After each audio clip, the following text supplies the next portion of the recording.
Sama seperti di tafsir Jalalain, innallaha ala kulli syai'in qadir, tidak memasukkan yang mukhal. Tidak boleh ada pertanyaan gini, ayak diruwahu ta'ala ayyud hibadatahul aliyah, apa Allah mampu menghilangkan zatnya yang agung?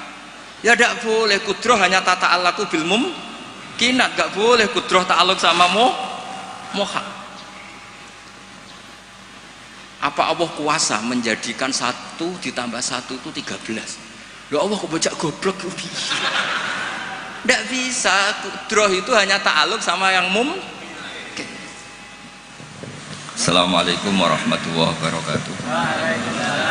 Alhamdulillahirabbil alamin wassalatu wassalamu ala asyrofil mursalin sayyidina maulana Muhammadin wa ala alihi washabihi ajmain. Amma ba'du. Ingkang sangat kula hormati iki Kiai Haji Idris, iki Pak D kawula, paman napa lah istilahnya nek teng Jawa. Wonten niki wonten Kiai Sekathah, wonten Kiai Said, Kiai Ama, wau dijemput Mas Aziz niki. Kula teko tok pun ganjaran kula sak gunung Uhud. Mergi wis ponakan sing apik, dienggo kongkonan yo nurut. Kula niku sakjane ngangge hukum akhlak tok niku ganjaran kula pun kuwat. Saya kemarin malam Rebo nderekno kersane Mbah Mus teng Rembang, paginya ngaos tafsir di rumah. Itu satu-satunya pengawasan yang paling saya seneng, saya ketua di situ. Ketua yang menentukan, liyane niku pun kalah terus. Habis niku batas asar hormat Mbah Maksum, malam Kamis diaturi dalam sarang Maulid Rasul sallallahu alaihi wasallam. Sebelum lebih jauh tentang ngaji risalah di Sunnah wal Jamaah, kula cerita sanad.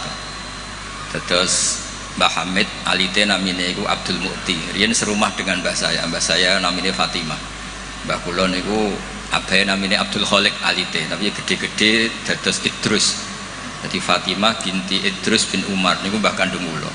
Nah, Mbah Hamid bin Abdullah bin Umar. Terus potongan wali niku pun mulai alit. Terus Gus Samad pindah dadi wali pun terlambat mriki. Mas Samad bakat wali niku pun ketok mulai alit. Terus mboten saged pencitraan. Tapi karena kuota wali zaman akhir sedikit, mungkin bisa ada kesempatan. Terus, berdasar KKN mangke diajukan. Berdasar KKN. Karena wali itu meneh wali, nabi saja bisa berdasar KKN. Nabi Harun itu harusnya agak nabi. Tapi barokah Nabi Musa itu alsak pelak. Niku minta jubir. Jadi ono nabi proposal nggih wonten. Wong sak niki cerita rileks mawon. Kula ngomong serius ya sungkan Mbah Idris. Niki nggih Pakde kula, nggih guru kula riyen bapak kula niku mesti sowan Mbah Hamid. Riyen semaan teng Mbah Hamid mesti bapak kula. Pergi nggih wau nggih disebut mantu ya. Mbah kula misanan nih bapak kula mantu. Terus kula niku cerita Nabi Harun niku harusnya agak nabi. Berhubung Nabi Musa niku alsak, pelat niku ngendikan ketika jadi rasul itu pertama diangkat jadi rasul menghentikan, ya Allah saya ini pelat, wa akhi Harun wa afsahu minni lisanan fa arsilhu ma'yarid ayusaddiqun. Sing pinter ngomong niku dulur kula Harun. Dados nak kula misalnya tenan alim, sing pinter ngomong Mas Ama. Niku saged. Siap. Nggih setuju nggih. Ya ngono iku ya ana cerita ngoten ya ana. Terus ana nabi iku dadine nabi iku diajukan. Wonten SK. Dimintakan SK. Allah gitu turuti mawon. Qala sanasuddu adudaka bi akhika. Ya wis saiki Harun tak angkat dadi tapi nabi kok proposal iki digo kalah-kalahan. Nabi Musa niku adike Nabi Harun. Fi bae iktikaf munajat untuk kitab Taurat. Kaum menyembah anak pedet. Ngono ku ya diwamuk pancen Nabi. Takdim Nabi kan wajib. Nggih, takdim Nabi niku. Nggih, takdim Nabi niku wajib. Berhubung Nabi Harun dadine Nabi lewat Nabi sinten? Musa. Niku deret-deret tenan. Sampai Nabi Harun ngendikan la takhud bil khiyati wala biras. Jadi salah kaum iku timbang nyalahno awake dhewe repot nyalahno wong liya. Mulane nek ana wong tukang nyalahno wong liya niku ya rontok-rontok ana sanate. tapi tetap salah wong dene ora nabi ya ngoten. Mergo Nabi Musa niku ora itikaf teng Turi Sina. Mestinya ketika kaumnya salah itu beliau juga ikut salah karena ada nunggoni proses bermasyarakat. Tapi wong ana sing dipasrahi mendingan nyalano sing di pasrah.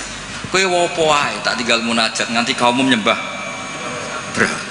Jawabe Nabi Harun nggih gampang wis tak kandhani tapi ra ngandel. Purune mek nabi sing asli mboten kados kula. Dadi lan nabroha alai akifina hatta yarji'a ilaina Musa. Mana nak sampean gelem apik mau ambek Mbah Hamid tok, nak ambek Mbah Idris ora gelem kowe bangsa Israel. Nak kowe wong Islam tenan ambek Mbah Hamid yo kepen dadi wong apik, dipimpin Mbah Idris yo kepen dadi wong apik. Termasuk sing ben nak pun dikiyaini Mas Amak, Mas Aziz kudu gelem dadi wong apik. Nak brengkel ngenteni Mbah Hamid wangsul, berarti kados Bani Israel. Niki mukaddimah sekaligus pressure nak ngaku ahli sunnah wal jamaah minimal ilmune ya sakmene iki ora tau mondok kok ngake ahli sunnah napa wal jamaah. Akhirnya Nabi Harun dadi nabi mergo pinter ngendikan wa akhi Harunu huwa afsahu minni lisan. Mulane riyen wonten tiyang ya terkenale wali duka indawa niku ya kathah sing butuh penerjemah. Terus niki nak jenengan angsal nggih niki kula angkat dadi napa? Mutarjem napa? Mpun niku guyon tapi ilmiah. Terus nomor kali apapun baiknya tentang ahli sunnah wal jamaah, orang itu tidak boleh serius mempertahankan ahli sunnah wal jamaah, nggak boleh serius. Karena serius itu memancing perlawanan. Sehingga Nabi ngendikan inna hadzal dina matinun fa'ughilu fihi birifqin. Agama ini ideologinya mantap, logikanya mantap, maka kawallah dengan santai saja, yang rileks. Saya beri analogi begini, 2 tambah 2 itu kan 4. Perlu nggak kamu ngotot kampanye 2 tambah 2 4? Nggak perlu kan? Karena kebenaran 2 tambah 2 4 itu kebenaran yang mantap. Jadi sampean ra usah mati-matian belo ahli sunnah sampai menafikan yang lain, terus mengadili yang lain. Itu cara sekarang malah kontraproduktif karena menjadi ideologi yang mengancam, bukan ideologi yang merangkul. Sehingga guru-guru kita mulai Bapak kula piyambak, Mbah Mun, Mbah Hamid niku ketemu kelompok macam-macam nggih mboten terlalu ketok ekstrim. Bukan karena ngakui, tapi memang itu tidak produktif. Bangsa seneng tukaran, seneng geger itu tidak produktif. Karena inna hadzal dina matinun fa'ughilu fihi birifqin. Agama ini sudah aman, sudah bagus, maka kawallah dengan halus. Ya kayak orang kampanye di Indonesia tentang pentingnya makan nasi, orang tahu semua lah, tidak usah kamu cerita gizinya nasi gini, asupan nasi fungsinya gini. Orang sudah tahu lah fungsinya apa? Nasi. Begitu juga fungsinya madhab ahli sunnah apa? Wal jamaah. Satu madhab yang sanadnya jelas, akurasinya jelas. Nah saya tak cerita tentang sanadnya Mbah Hamid. Mbah Hamid dulu diantaranya tentu ngaji sama abahnya sendiri, Ki Abdullah. Karena itu sudah babul ilm, darul ilm, sudah komunitas ilmu. Di antaranya beliau pernah ngaji juga di Kiai Khalil Harun. Kiai Khalil Harun masih pernah mbah-mbahnya Mbah Maimun. Terus ngaji sama Mbah Dimyati di Termas. Mbah Dimyati itu adik kandungnya Kiai Mahfud At-Turmusi. Jadi kalau sanadnya Mbah Hamid pakai Termas ya Mbah Hamid, Kiai Dimyati At-Turmusi, lalu Mbah Mahfud Termas, terus Sohibul Anas Sayyid Abi Bakar Sato, terus Sayyid Ahmad Zaini Dahlan. Sayyid Zaini Dahlan ini gurunya Syekhona Khalil ketika mondok di Mekah. Jadi semuanya ketemu, termasuk Mbah Siddiq dulu ngaji, Mbah Siddiq sini, keluarga sini ngaji sama Syekhona Khalil, itu langsung ke Sayyid Zaini Dahlan. Ya, buat nomor gimana? Oh kesibuk. Nah kenapa sanad itu penting? Begini, saya beri analogi. Tag itu liar, karena tag itu mau tidak mau harus pakai lafaz. Kata-kata itu bisa jami'un likulli afrodi. Ini sekaligus mukaddimah untuk ukholnya Mbah Hamid. Makanya ketika Mbah Hamid dipuji sebagai pakar usul fikih, beliau juga ngaji Jamul Jama, itu saya senang. Karena di situ nanti ada taqyidul mutlak bil muqayyad atau taqyidul am bil mukhassis. Saya ulang lagi ya, itu penting karena jika lafadz umum itu ditetapkan sebagai umum, maka akibatnya, saya ulang lagi,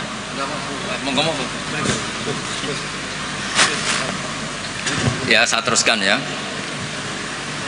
Andai kan tidak ada sanad keulamaan, saya ulang lagi, kalau tidak ada sanad keulamaan dan orang memahami Quran dengan letterlek, apalagi dengan harfiah, apalagi orang ini, kelompok ini berjanji tidak akan menambahkan sedikit pun apa yang ada di Quran, maka tingkat menyesatkannya itu bahaya sekali, bukan sekedar bahaya sekali. Saya beri contoh, misalnya contoh yang gampang-gampang saja, yang jusnya belum terlalu jauh. Wa antasma'u bainal ukhtaini illa ma qad salaf. Di antaranya kita tidak boleh nikah perempuan, misalnya Anda menikahi Mbak Sri gitu, sekaligus nikahi adiknya. Wa antasma'u bainal ukhtain. Itu jelas di Quran hanya menyebut wa antasma'u bainal ukhtain. Zaman Nabi Sugeng, Nabi itu ya nambahinnya hanya sedikit. Wala bainal mar'ati wa ammatiha wala bainal mar'ati wa kholatiha. Juga gak boleh kamu nikahi Sri sekaligus nikahi buliknya atau budenya, baik dari bapak maupun bulik dari ibu. Berarti yang disebut Quran hanya bainal ukhtain, yang disebut hadis hanya bainal mar'ati wa ammatiha wa kholatiha, hanya dua orang, dua kelompok. Sementara tidak menyebut wala bainal mar'ati wa jaddatiha. Kemudian orang-orang fikih yang muktabar semuanya sepakat tidak boleh nikahi perempuan dan orang yang ada hubungan mahram. Sehingga ada kaidah dua perempuan yang andai kan salah satu itu lelaki kok tidak boleh nikah, maka tidak boleh dinikahi satu lelaki fi nikahin wahid. Artinya kalau ada orang kampanye hanya megang Quran tidak lebih tidak kurang, berarti dia hanya mengharamkan al-jam'u bainal ukhtain. Itu betapa bahayanya dalam Islam. Terus orang nikah Sri dan budenya, orang nikah istri dan mbahnya, mbah dan cucunya, kayak apa bahayanya. Mereka sudah pongah berkampanye tidak boleh menambahkan apa yang ada di Quran. Tapi barokahnya ngaji sama mas saya, termasuk tadi Mbah Hamid ngaji Jamul Jawame, di situ ada kaidah ilmu namanya balaghah. Wala wa antasma'u bainal ukhtain tu mimba bi itlaqil ba'di wa iradatil kul. Jadi atau itlaqul juz wa iradatil kul. Yang disebut hanya sebagian, tapi yang dimaksud semua perempuan yang ada hubungan mahram itu tidak boleh dinikahi fi waqtin wahid. Nah, hal-hal seperti itu kan kayak keren. Orang kampanye kembali ke Quran, tidak mengurangi dan tidak menambahi. Tapi terus kayak apa bahayanya ketika orang hanya berpegangan wa antasma'u bainal ukhtain. Maka ciri utama ahli sunnah itu maknani Quran dan hadis itu berdasar sanad. Ya seperti yang saya terangkan tadi. Kalau saya misalnya saya ngaji Mbah Mun ngaji Mbah Karim ngaji Syekhona Khalil, Mbah Hamid ngaji Mbah Dimyati Termas, Mbah Dimyati ngaji Mbah Mahfud ngaji Sayyid Abi Bakar Sato, Sayyid Kulianah, beliau ngaji Sayyid Zaini Dahlan. Atau di sini keluarga besar Mbah Siddiq, kalau pakai buyut-buyut misalnya Mbah Siddiq ngaji Syekhona Khalil, ketemu di Sayyid Zaini Dahlan, terus sampai Syekh Utsman Ad-Dimyati sampai Rasulullah Shallallahu Alaihi Wasallam. Nah, pemanaan ini penting. Lafadz itu nggak boleh mengikat. Makanya kata Ibnu Hajar Al-Asqalani, jika Anda terikat oleh lafadz, orang basuh wajah tidak sempurna itu nggak apa-apa, tangan yang nggak sempurna nggak apa-apa, karena yang ada itu wailun lil aqabi minan nar. Basuh polok yang tidak sempurna diancam Nabi itu neraka, tapi Nabi tidak ngendikan wailun lil yad minan nar, wailun lil wajhi minan nar. Nah, ini kalau di usul fikih disebut mimba biwaqiati ainin, karena yang wudhu itu salahnya dibasuh tungkat tumit ya. Ya, ada orang wudhu yang lupa tumitnya nggak kebasuh. Karena kejadiannya seperti itu, Nabi ngendikan wailun lil aqab minan nar.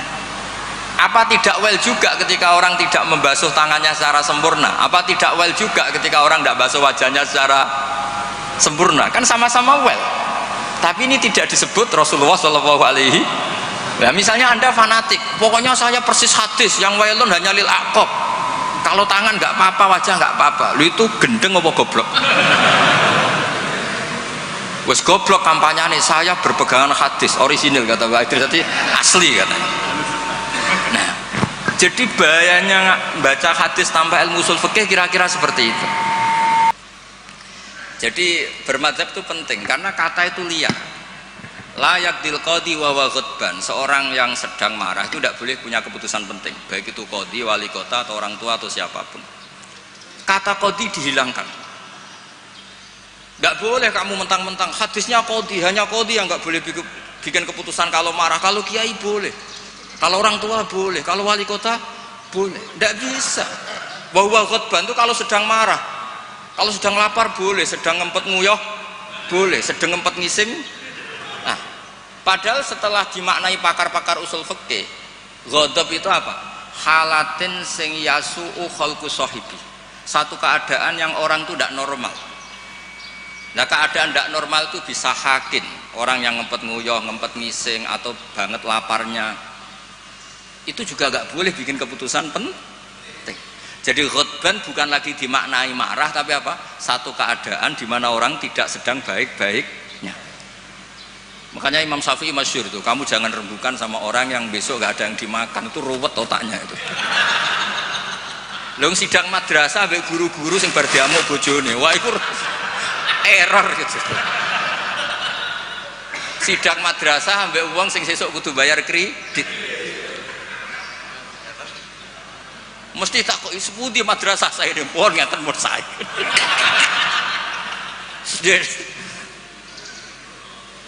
Akhirnya kata ghadban tidak sebagai ghadban. Qadhi juga tidak sebagai qadhi. Fatta sa'abisa babil fahmu. Ijtihad itu menjadikan logika menjadi luas. Nah, orang yang tidak ahli sunnah wal jamaah sidik-sidik hanya kembali ke Quran dan hadis. Betapa bahayanya itu, karena lafadz Quran dan hadis itu bagaimanapun itu lafadz yang pemaknanya bergantung para pakar-pakar usul fikih. Nah, usul fikih ini yang ngerti. Ini kalau di balaghah bab ini kalau di ilmu lughat begini. Nah, kira-kira seperti itu madzhab Ahlussunnah wal Jamaah. Makanya saya di sini pernah baca kitab ini berkali-kali, juga ada kajian khusus sama keluarga Gus Hakim, Gus Kikin yang sekarang pengasuh di Tebu Ireng. Saya juga pernah istifadah sama Mbah Mun dan berkali-kali juga pakai kitab Risalah Ahlussunnah wal Jamaah. Kenapa kita harus bermadzhab? Saya beri contoh betapa bahayanya tidak bermadzhab. Misalnya begini. Saya beri contoh yang gampang-gampang saja. Sholat itu kan madhep kiblat. Oke, madhep kiblat. Tapi kita tahu madhep kiblat itu apa? Ya mu'dhamu sholat. Karena nanti kalau kena cangkem melek, lah nak sujud madhep di. Untung sama tahu mikir kan. Jadi baru, makanya kadang kiai seneng wong goblok, mungkin nak diterangno ora mikir. Sajane sholat madhep kiblat ya pas ngadeg tok, lah pas rukuk mek sujud. Tapi baru kayak goblok do ora takok.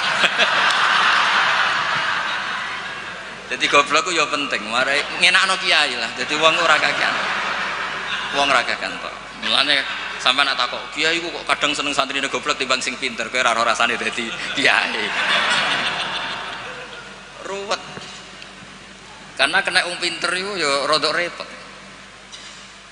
Nah, setiap bahasa itu mesti merujuk ke mu'dhamul amri, tema utamanya. Sehingga Nabi kalau ngendikan ya al-hajju arafah.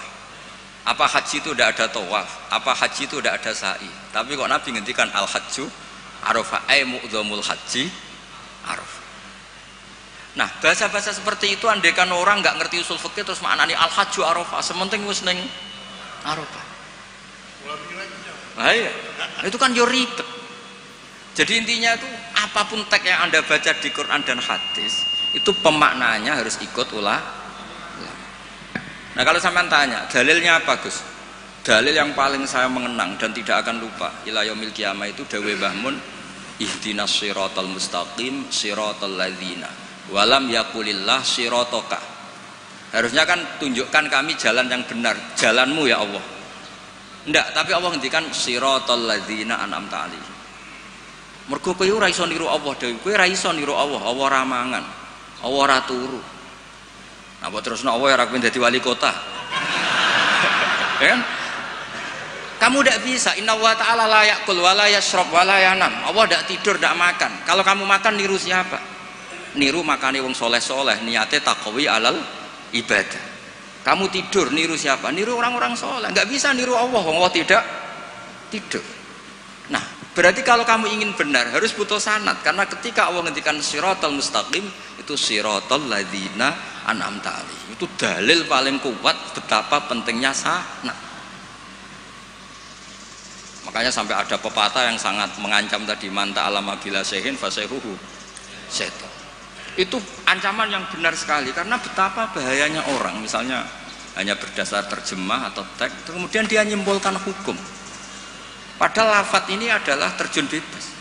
Karena tadi lafadz itu jamek, dia akan kemana saja yang masuk afrodnya kalau dalam ilmu usul fikih. Tapi nanti setelah ada momentum muqtadul hal, itu baru proporsinya hanya sampai mana. Misalnya sampai lihat Syekh Nawawi Al-Bantani, faktul musyrikina, bunuhlah orang-orang musyrik. Itu ayatnya akan ekstrim, misalnya haitsu wajadtumuhum, kapan saja kamu menemukan mereka. Tapi sampai lihat di Syekh Nawawi, al musyrikin ayna kitsina khosotan, yang melanggar perjanjian, atau al muharibin, yang merangi kamu. Tidak semua orang musyrik boleh kamu perangi, karena ada musyrik-musyrik yang wa in janahu lisalmi fajnah laha wa tawakkal Allah. Lafadznya umum tapi harus proporsional. Kalau sampai contoh ini gak paham, tak kayak contoh yang paling mesti kayak paham. Nara paham kebangetan. Kamu kalau istri kamu sedang seneng-senengnya, wes sama sampean karep opo tak turuti. Opo wae? Jebule terusin, aku ben wayoh, Dik. Terus, "Yo ojo iku." Jare opo wae kan gitu. Ya kan? Jadi semua lafadz mamin amin illa wa yukhassas, tidak ada kata am kecuali yadkhuluhu takhsis, kecuali ada takhsis. Misalnya kamu seneng sama istri, wis adik kemana-mana berdua, kowe apa nak ngising berdua. Jadi lafadz-lafadz, nah ya artinya kalau ada lafadz umum ning Quran hadis mesti ada mukhassis.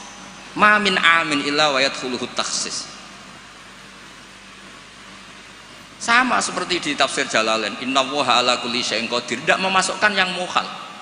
Tidak boleh ada pertanyaan gini, ayak diruwahu ta'ala ayyud hibadatahul aliyah, apa Allah mampu menghilangkan zatnya yang agung?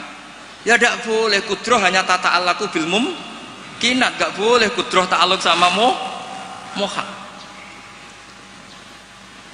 Apa Allah kuasa menjadikan 1 ditambah 1 itu 13? Ya Allah kok bocah goblok. Tidak bisa. Kudroh itu hanya ta'aluk sama yang mungkin. Karena Allah ala kulli syai'in qadir, ala kulli syai'in qadir, wali kota ya iso dadi nabi, ya repot. Ya ora iso ditutup. Iku sebarang mukhal. Paham ini? Ya wis ngono iku ahli sunnah wal jamaah. Nek pinter nganti ngono iku ahli sunnah wal jamaah. Mbon iki deal ya. Ya mbon.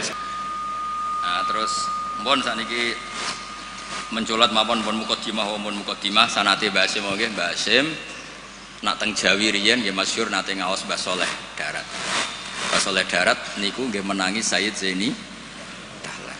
Tapi Mbah Hasyim menangi Mbah Saleh Darat itu Mbah Hasyim kecil, sehingga beliau kados kemarin anak-anak sing menangi Mbah Mun nggih menangi Mbah Mun di sarang tapi gak sempat ngaji karena mungkin masih ibtidak, Mbah Mun pun sepuh. Sebab itu Mbah Hasyim tidak pernah pakai sanad Ali langsung Mbah Saleh Darat. Tapi kalau Mbah Mahfud biasa pakai sanad lewat Mbah Saleh. Karena ketika beliau di Mbah Saleh Darat, niku pun ngaji khatam tafsir napa? Jalal. Makanya nggak boleh kalau dalam tradisi ilmu nggak boleh pakai sanad Ali tapi nggak punya kenangan. Jadi banyak kan anak-anak kemarin, saya pun kelas 4 SD menangi Mbah Hamid. Tapi saya kan nggak bisa istifadah karena saya terlalu kecil. Saya tahu Mbah Hamid banyak dari bapak saya karena bapak saya sudah sepuh, sering ketemu Mbah Hamid.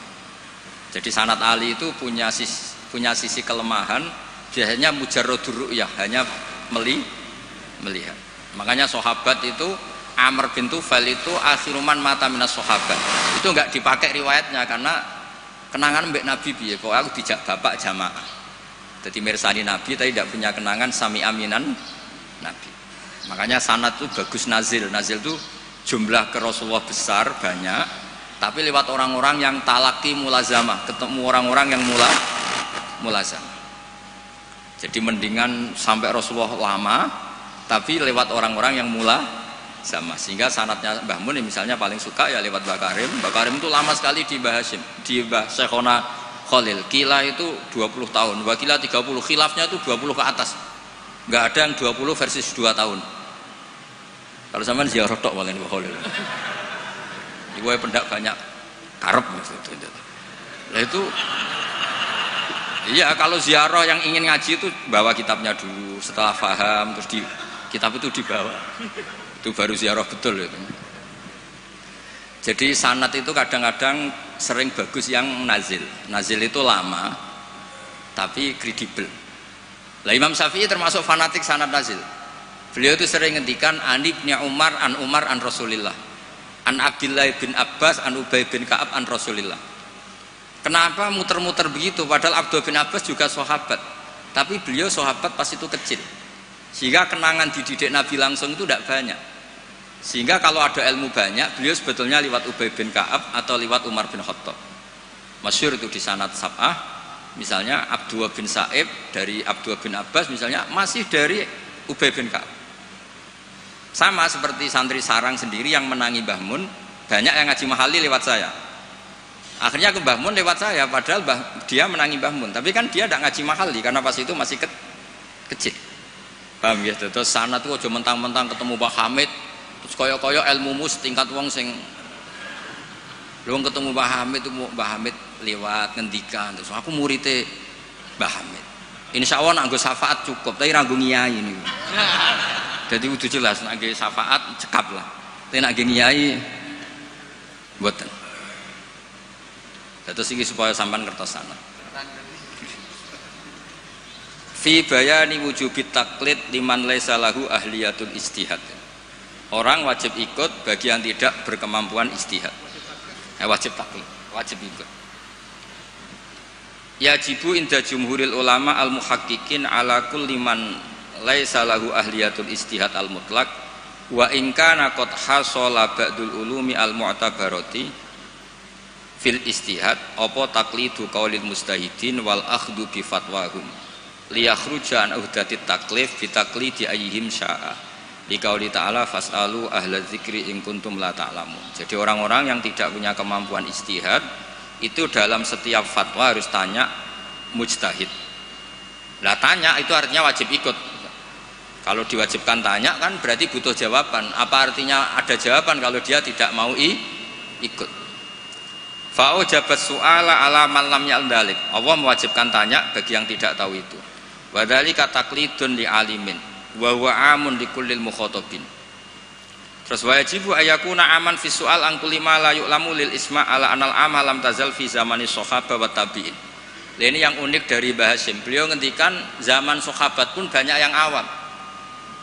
Karena sahabat yang baru Islam sehari 2 hari, banyak sahabat juga yang punya kultur tertentu, tahu-tahu Islam, belum tahu kultur yang Islami. Sehingga orang awam mulai zaman sahabat juga banyak. Sama tak cerita nih, sahabat itu ya kadang lucu. Jadi sholat itu pas sholat itu kenalan. Jenengan tiang putih, kalau tiang lekok misalnya. Terus, cara saya yo nyuwun nomor WA, jadi itu kenalan. Sampai akhirnya Allah nurunaken wa qumu lillahi qanitin. Ya biung adati di kampung kalau ketemu orang nggak kenal kan kenalan. Jadi pas sholat jamaah jejer wong yang nggak kenal ya kenalan. Jadi jangan nyuwun WA. Jangan kira semua sahabat langsung tahu Islam, kan ada yang qoribu adin bil Islam. Akhirnya Allah nurono wa qumulillahi. Makanya kenangannya sahabat. Fa wa ma wajadtu mu'alliman ahsana min Rasulillah sallallahu alaihi wasallam. Fawwah man taharoni wala kadza wa kadza innama qala li inna hadhihi salatun la yasuhu fiha kalamun adamiyun. Nabi ku cek pinter ya nak ngandani wong. Setelah orang itu kenalan, setelah sholat digandeng mek Nabi. Cung iki sholat iku munajat. Yo nak munajat omongane mbek pangerane ora usah mbek wong. Jadi sholat itu momentum jagongane mbek pangeran. Wis tak jagongan mbek Allah wae ora usah mbek wong. Jadi orang nyentak batal sholatmu. Oh, baleni nek mboten Nabi santai mawon. Inna hadhi salat munajah, iki salat munajah. Munajat mbek pangeran. Makanya kalau sholat omong-omongannya mbek pangeran ae ora usah mbek manusia. Makanya si sahabat tadi terus kenang saya tidak menemukan pengajar sebaik Rasulullah karena cara menyampaikan tidak lewat bentak, tidak lewat marah tapi ngandani seperti itu. Jadi ya dulu sahabat ya biasa sholat terus kenalan ya biasa karena qoribu ahdin bil Islam. Ketika ada tayamum mereka juga agak ngerti tayamum itu hanya cukup wajah dan yaden. Ada yang yatamar roham guluk-guluk gitu karena dikira kayak mandi, kalau mandi junub harus rata, tayamum juga harus rata. Jadi sampai anak orang fahaman itu kancane nggih kathah, riyen sahabat nggih kathah sebetulnya. Mulane kula niku kadang dadi wong pinter yo getun. Mergo kula bolak-balik pinter. Wong goblok ku yo pinter. Karena saya nyontokno. Ngaji tafsir ku angel. Nggih dari bareng angel iku pinter. Berarti wong bodoh iku pinter. Karena nggih dari barang angel. Jadi saya ulang lagi kan, ngaji itu angel apa enggak? Angel. Nggih dari barang angel lu pinter apa goblok? Pinter. Berarti wong goblok iku pinter. Maka berbahagialah yang goblok karena hakikate pinter. Tapi saya tidak mau pinter yang jenis ini saya. Iya kan mikir negara itu ruwet. Ya kan ngindari barang ruwet berarti pinter. Tapi tidak usah teruskan sing nantang ruwet berarti goblok.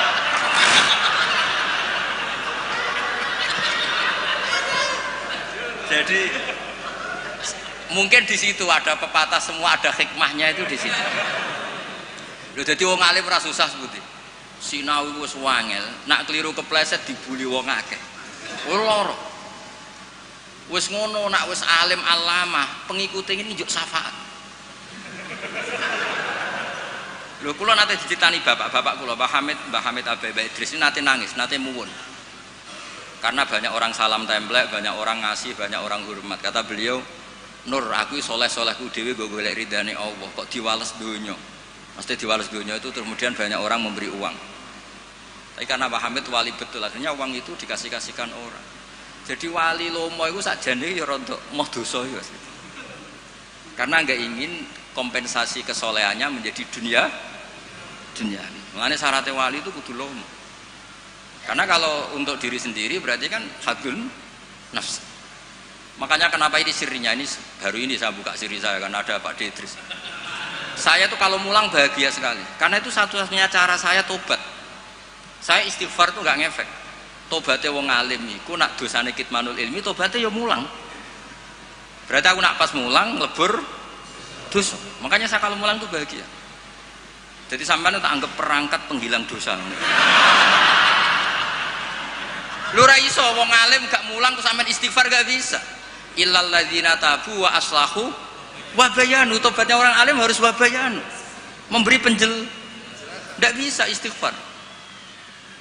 Makanya saya kalau ngajar tuh bahagia sekali. Karena itu satu-satunya cara ngilangi dosa. Kok pejabat lunga kan tuh SPJ Pak ya.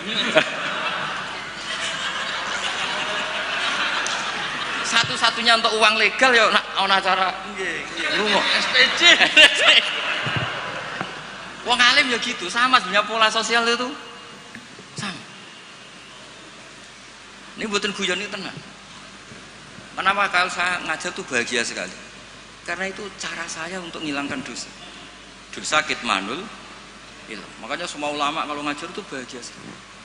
Yang ngajar tidak harus seperti ini ya, kayak Pak Hamid lewat akhwal, ada yang ngajar lewat akwal, ada yang ngajar lewat mauidhah, tapi semua perangkat itu untuk tabyin, untuk memberi penjelasan. Dulu Pak Hamid itu kan punya mercy, uangnya banyak dan semua orang menghormati. Ada orang agak drengki, agak iskal, itu jare wali kok nikmati dunia. Singkat cerita orang ini dijak naik mercy-nya Pak Hamid, disuruh megang gelas, masyhur cerita itu. Megang gelas penuh air. Kata Pak Hamid, ini pegang nggak oleh kocak, engkau melaku be aku. Naik mercy, kursinya juga longgar, gak dosoan. Muter-muter Pasuruan. Terus Pak Hamid tanya, enak mercy saya? Enak sepunti ora kober njogo gelas ben mboten kocak. Jare paham, ya wis ngene iku hubunganku mbek Allah sing tak jaga iku ridane Allah ning aku. Aku iku wis ora roh donya. Ya kayak kamu naik Mercy tapi fokus jaga gelas air tadi. Jadi wali-wali itu untuk duniawi itu sudah tidak ngefek karena punya masyhul, punya syagil. Ya seperti saya itu kata orang banyak itu misalnya ya, saya kata orang banyak itu terkenal, saya tidak tahu terkenal pada tidak tahu. Yang saya jaga hubungan Allah dengan saya, kalau saya betul orang alim harus mulang, kalau saya betul orang bodoh harus ngaji. Tapi ngaji bek sampean kan berat. Ngaji bek simpul kan ya lucu. Misalnya aku ngaku goblok tawadhu terus gawe ikhya Gus ulang. Kan wong yo lucu kan. Sajane kula nggih kepengin tawadhu. Lan apuran kula tak mbutuh ikhya Gus ta teng jenengan. Akhirnya pilihannya kan loro, ngaku alim wajib mulang, nah ngaku bodoh kudu ngaji. Kalau betul sombong misalnya kiai latihan terus kalau betul ikhya sing meriang kiai ini nembuk kulane. Bisa akeh kan? Bisa akeh misalnya sengaji kulo niate kulo tawaduk terus kiai ini terus meriang. Ngaji ra ono sing gaji wae dadak meriang perkara sing ngaji. Sama tak ceritani, Zakaria Al-Ansori nganti alime ngoten mergo mangkel. Dadi mangkel itu ya ana sing barokah. Dekne di guru jenenge Ibnu Hajar Al-Asqalani sing aran Fathul Bari iku gelare Ibnu Hajar Al-Asqalani.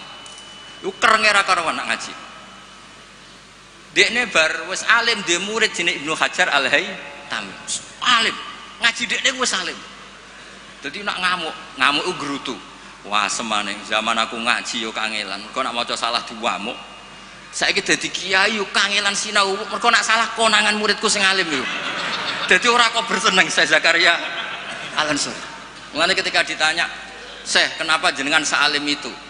Dukik tu bena hajaro ini, aku digebek watu loro.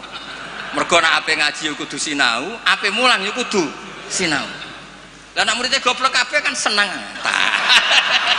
Tenang. Bodohan-bodoni santai. Ngawur sithik.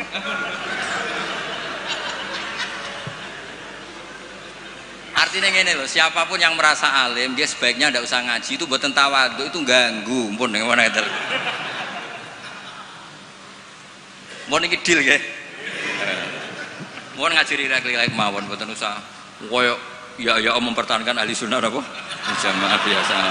Pokoke inna hadzal dina matinun fa'ughilu fihi birifqin. Agama ini sudah kokoh, sudah mantap.